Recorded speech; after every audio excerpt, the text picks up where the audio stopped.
गुलाब की पंखुड़ियों जैसे गाल है उसके, वो हौले से मुस्कुराती है। हाँ जी तो गुलाब की पंखुड़ियों जैसे गाल है उसके, वो हौले से मुस्कुराती है। जब भी नशा करना होता है मुझे, वो होठों से पिलाती है। पर वसीम बरेलवी साहब की कुछ पंक्तियां हैं जो हम पढ़ना चाहेंगे, और उम्मीद है जो गहराई से लिखते हैं, समझते हैं, थोड़ी बहुत भी शब्दों की, लफ्जों की समझ रखते हैं, वो इन पंक्तियों को समझ पाएंगे।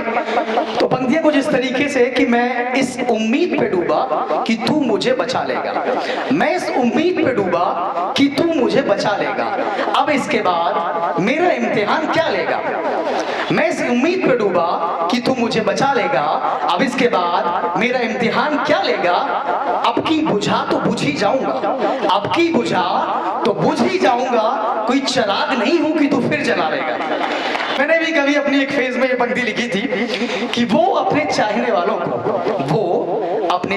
वालों को इस कदर सजा देती है, वो अपने चाहने वालों को इस कदर सजा देती है, झील सी आंखों में डुबा के आंसुओं से बहा देती है।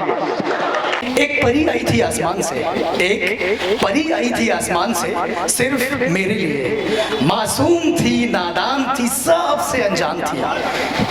एक परी आई थी आसमान से सिर्फ मेरे लिए, मासूम थी, नादान थी, सबसे अनजान थी। जब बात कही मैंने अपनी उससे, तब थोड़ा परेशान थी। जब बात कही मैंने अपनी उससे, तब थोड़ा परेशान थी। जो मैंने